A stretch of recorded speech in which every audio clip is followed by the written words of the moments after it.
আসসালামু আলাইকুম, শুভ সকাল। Welcome back to my today's video. So আজকের ভিডিওটা হচ্ছে আমি কিছু ইম্পর্টেন্ট টপিক নিয়ে কথা বলবো, যে বিষয়গুলো হচ্ছে সবারই জানা উচিত। আর বর্তমানে হচ্ছে সাউথ কোরিয়াতে এজেন্সিগুলো হচ্ছে ব্যাঙের ছাতার মতনই বলা যায়। যদি আমার কথা বলেন, আমি স্টুডেন্ট, নিউলি কোরিয়াতে আসা, তারপরে হচ্ছে স্টুডেন্ট নিয়ে হচ্ছে টুকটাক কাজ করি।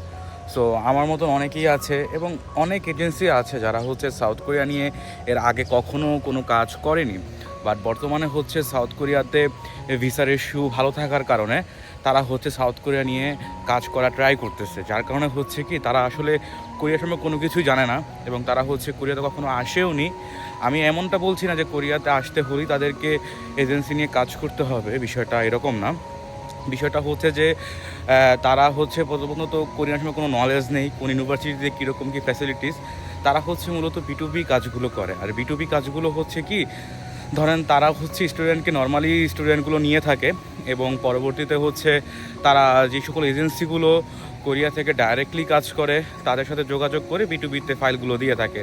সো সেক্ষেত্রে আপনারা হচ্ছে একটা ভ্যালিড নিউজ বা ভ্যালিড কোনো তথ্য পাচ্ছেন না, যার কারণে হয় কি, অনেক সময় অনেক স্টুডেন্টদের প্রপার নলেজ এজেন্সি না দেওয়ার কারণে তাদের ভিসাগুলো হচ্ছে না, তাদের ল্যাকিংসগুলো তারা ধরতে পারতেছে না এবং তারা তাদের রাইট ডেস্টিনেশন চুজ করতে পারছে না। তো যার ফলে হচ্ছে বিভিন্ন রকমের প্রবলেম তৈরি হচ্ছে। সো এই টপিকগুলো নিয়ে আজকে আমি এটা মূলত কথা বলবো। আর মেইন যে টপিক, এটা হচ্ছে যে বর্তমানে যে সাউথ কোরিয়ার স্টুডেন্টরা আসতেছে তারা আসলে মূলত প্রপার বাজেটটা জানে না।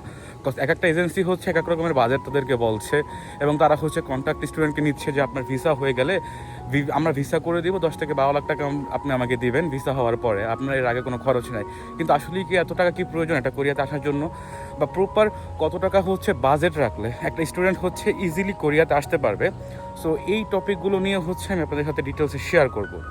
সো ভিডিওটা পুরোটা দেখবেন। আর আমি সবাইকেই হচ্ছে অনেক অনেক থ্যাঙ্কফুল সবার প্রতি, কজ আমার আসলে রেগুলারলি কোনো ভিডিও দেওয়া আমার হয় না। সো আমি হচ্ছে এই টুকটাক আমি ভিডিওগুলো দেই, কজ হচ্ছে অনেক স্টুডেন্টই হচ্ছে আমাকে বিভিন্ন কোশ্চেন করে যে ভাইয়া কোরিয়ায় কাজের ফ্যাসিলিটিস কীরকম, আমি কোরিয়াতে কোন কোন ইউনিভার্সিটি কোন কোন লোকেশন চুজ করবো। সেজন্য আমার হয় কি, ব্যস্ততার মাঝে মাঝে আমি তাদেরকে এক্সপ্লেন করতে পারি না প্রপারলি। সো এর জন্য হচ্ছে আমি একটা ভিডিও বানিয়ে রাখি, ওই ভিডিওগুলো হচ্ছে আমি স্টুডেন্টদেরকে দিয়ে দিই যে তোমরা হচ্ছে ভাই এই ভিডিওগুলো দেখো, এই ভিডিওতে আমি হচ্ছে ডিটেলসে বলে দিয়েছি যে কীরকম কী এখানে ফ্যাসিলিটিস বা কীরকম কী এখানের অপরচুনিটিস বা কোন কোন সিটি কোন কোন ইউনিভার্সিটি তোমার জন্য পারফেক্ট হবে, সেই বিষয়গুলোর জন্য ছোটো ছোটো ভিডিওগুলো আমি হচ্ছে তাদেরকে লিঙ্কগুলো শেয়ার করে দিই। That's it. সো আমি রিসেন্টলি চেক করলাম যে আমার অলরেডি 50 জন সাবস্ক্রাইবার হয়ে গিয়েছে, সাথে হচ্ছে একটা ভিডিও 1K ভিউ রিচ করেছে। সো যেটা আমার জন্য খুবই একটা প্রাউডের বিষয়, বিকজ আমি হচ্ছে এরকমটা কখনো ভাবিনি যে এতটা পরিমাণে খুব দ্রুত এতটা রেসপন্স পাবো আপনাদের কাছ থেকে।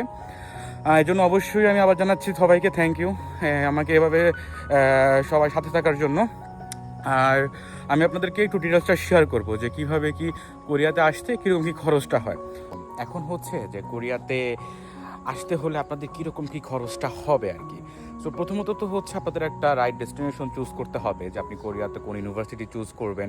আপনার প্রোফাইল রিক্রুটমেন্ট অনুযায়ী আপনাকে হচ্ছে এক একটা ইউনিভার্সিটি লিস্ট বানাতে হবে।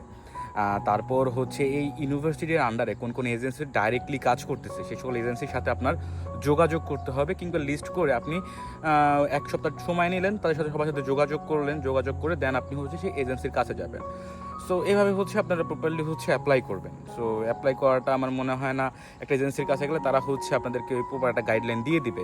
বাট এখন হচ্ছে আপনি আপনার ফ্যামিলির সাথে কীভাবে ডিসকাস করবেন, যে আব্বু আম্মু বা বড় ভাইয়া বা যারা আপু থাকে তাদের কাছে কীভাবে ডিসকাস করবেন যে আপনি কোরিয়াতে যেতে চাচ্ছেন, আপনার এত টাকা খরচ হবে, যেন তারা এই টাকাটা যেন প্রিপেয়ার করে রাখে, যেন পরবর্তীতে যেন কোনো প্রবলেম না হয়।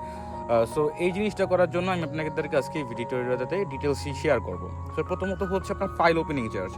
বিভিন্ন এজেন্সি বিভিন্ন রকম নিয়ে থাকে, বাট ফাইল ওপেনিং চার্জটা হচ্ছে মূলত হচ্ছে 10 থেকে 15,000 বাংলাদেশি টাকার মতন হয়ে থাকে।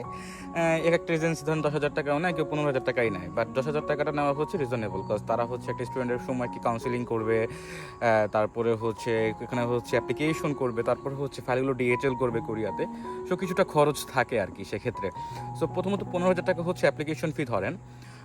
তারপর হচ্ছে যে আপনি আপনার ফাইলগুলো পোস্টাল করবেন, তারপরে হচ্ছে ট্রেড লাইসেন্স মেকিং করবেন। যদি আপনার ব্যাংক স্টেটমেন্ট, আপনার হচ্ছে সোর্স অফ ফান্ডের জন্য যদি কোনো স্যালারি সার্টিফিকেট না থাকে, সেক্ষেত্রে ইনকাম সোর্স হিসেবে ট্রেড লাইসেন্স এগুলো দেখাতে হয়। তারপরে হচ্ছে সার্টিফিকেটগুলো অ্যাপোস্টল করতে হয়, ট্যাক্স দিতে হয়। তারপর হচ্ছে আদার্স যে ডকুমেন্টস, নোটারি, ট্রান্সলেশন, এগুলো করতে হয়।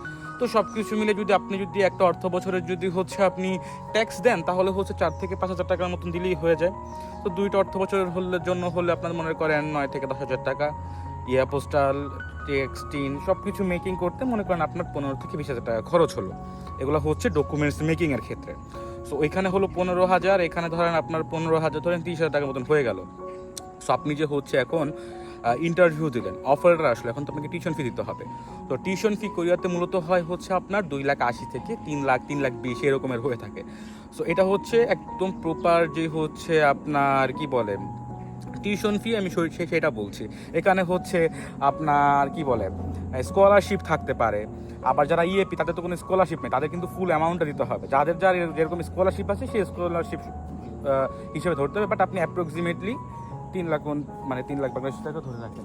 সো তারপর হচ্ছে যে আপনার 3,00,000 তো আপনি ধরে রাখলেন আপনার এখানে হচ্ছে টিউশন ফির জন্য। তারপর হচ্ছে যে আপনি যেই অ্যাপ্লিকেশন করলেন, আপনার ফাইলগুলো ডিএচএল হয়ে গেল। সো এখন আপনাকে তো হচ্ছে ব্যাংকটা দেখাতে হবে, সাথে সাথে হচ্ছে আদার্স ডকুমেন্টসের মধ্যে হচ্ছে ব্যাংকটা পড়ে। সো এখন হচ্ছে আপনি ব্যাংকের জন্য কি করবেন? সো ব্যাংকের জন্য হচ্ছে অনেকে হচ্ছে আপনার তাদের টাকা থাকে, জমি বিক্রি করা, সেভিংস টাকা থাকে, সেগুলো দেখিয়ে দেয়। বাট যখন হচ্ছে আপনাদের কাছে এই টাকাগুলো নাই, তখন আপনারা কী করবেন? তখন হচ্ছে আপনি কোনো ব্যাংক থেকে হচ্ছে লোন নিলেন। সো লোন নিতে গেলে আপনি 3 মাসের জন্য টাকাটা রাখতে হয়। কজ কোরিয়াতে সকল ইমিগ্রেশনেরই হচ্ছে আপনার 3 মান্থের হচ্ছে সলভেন্সি, 6 মাসের হচ্ছে স্টেটমেন্ট। সলভেন্সিটা হচ্ছে আপনি যে আপনার যে ব্যাকআপটা আছে, ব্যাকআপটা কতদিন পর্যন্ত আছে সেটা সর্বনিম্ন 3 মাস দেখাতে হয়। সো 3 মাস যে দেখাবেন, এর জন্য হচ্ছে আপনার 70 থেকে 80,000 টাকা খরচ হতে পারে। টিউশন ফি দিলেন 3,00,000, 80,000 টাকা বা 70,000 টাকা ধরলাম হচ্ছে আপনার ব্যাংকের লোনের জন্য চলে গেল। প্রিভিয়াসলি আপনি কস্ট করলেন কত? 30,000 টাকা। সো টোটাল মিলে হলো আপনার 4,00,000 টাকার মধ্যে আপনার bank, tuition fee, others documents, file opening সব কিছু হয়ে গেল। মানে আপনার বাংলাদেশ থেকে যা যা প্রসেস ছিল ইউনিভার্সিটির জন্য সব কিছু করা শেষ। এখন হচ্ছে একটা এজেন্সি ভিসা হওয়ার পর আপনার কাছে কত টাকা নেবে? সর্বোচ্চ হচ্ছে 1.5 লাখ থেকে 2 লাখ টাকার পর্যন্ত একটা এজেন্সি নিয়ে থাকে। তারপরেও হচ্ছে বিভিন্ন এজেন্সি হচ্ছে আপনার স্টাডি গ্যাপ বা আপনার এই সমস্যা ওই সমস্যা বলে 2.5 লাখ, 3 লাখ, হ্যাঁ এমন নিতে পারে। পরিচিত হলে 1 লাখ টাকাও নিতে পারে। বাট অ্যাভারেজ হচ্ছে 1.5 থেকে 2 লাখ টাকা নিয়ে থাকে। সো আপনি 2 লাখ টাকা ধরেন। তো এখানে 4 লাখ আর এখানে হচ্ছে 2 লাখ টাকা হচ্ছে এজেন্সি ফি। তো টোটাল খরচ হলো কত আপনার? 6 লাখ টাকার মতন। তারপরে হচ্ছে এখন আপনি হচ্ছে এই 6 লাখ টাকার পরে হচ্ছে আপনি এয়ার টিকিট কাটবেন। এয়ার টিকিট কাটলে বাংলাদেশ থেকে হচ্ছে যদি আপনি প্রপারলি একটা এয়ার টিকিট চুজ করে কাটতে পারেন, সেক্ষেত্রে হচ্ছে আপনার 55 থেকে 60,000 বাংলা টাকার মতন প্রয়োজন হয়। সো আপনি সেখানে ধরেন হচ্ছে 50,000 টাকার মধ্যে আপনি পেয়ে গেলেন। আদার্স এখান থেকেও কিছু কাটছাট হবে।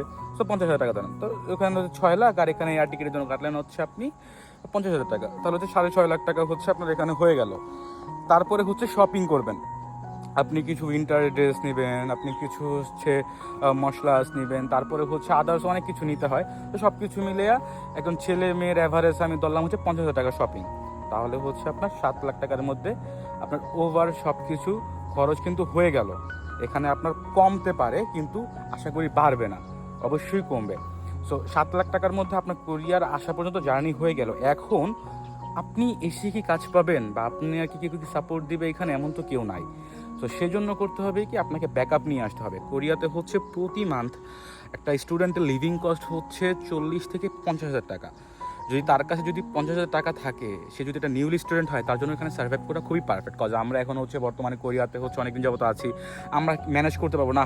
এই মাসে আমি ভালো ইনকাম করতে পারলাম না, তাহলে আমি 30,000 টাকার মধ্যে আমি আমার লিভিং কস্ট মেনটেন করি। হ্যাঁ, এটা কষ্টটাও হবে, বাট আমরা ওইভাবে ম্যানেজ করে নিতে পারবো। বাট আপনারা যে আসবেন, আপনাদের অনেক কিছু কিনতে হবে, আপনাদের অনেক জায়গায় ঘুরতে মন যেতে পারে, বা আপনারা এখানে খাবার ইউজড না হতে পারেন, সেক্ষেত্রে আপনি রেস্টুরেন্ট বা বিভিন্ন জায়গায় হচ্ছে আপনি খাবারে ট্রাই করতে পারেন। কোরিয়ার কালচারের সাথে মিশতে হলে বিভিন্ন জায়গায় ঘুরতেও পারেন।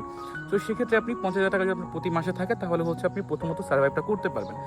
সেক্ষেত্রে হচ্ছে আপনি প্রথমে যদি 50,000 টাকা করে ধরেন, আপনি কোরিয়াতে এসে তো আর কাজ পাচ্ছেন না, কজ এখানে কালচার ল্যাঙ্গুয়েজ শিখতেও আপনাকে এখানে কিছুটা সময় লাগবে। আমি সবাইকে বলি মিনিমাম 4 মাসের হচ্ছে একটা বাজেট রাখতে, 4 মাসের হচ্ছে ব্যাকআপ নিয়ে আসার জন্য। ওইখানে গেলো 7 লাখ আর এখানে হচ্ছে 2 লাখ, 9 লাখ। 9 লাখ টাকা যদি আপনি বাজেট রাখেন কোরিয়াতে আসার জন্য, আপনি এখানে কোরিয়াতে এসে টেনশন ফ্রি, একদম কোনো টেনশন নাই, আপনার রিল্যাক্সড হয়ে আপনি কোরিয়াতে সার্ভাইভ করতে পারবেন। এবং এই 4 মাস যে ব্যাকআপটা নিয়ে আসেন, আপনার 4 মাস ব্যাকআপ আপনার সম্পূর্ণ লাগবে না, কজ এখানে সর্বোচ্চ খরচ হলে আপনার 1 লাখ টাকা খরচ হতে পারে।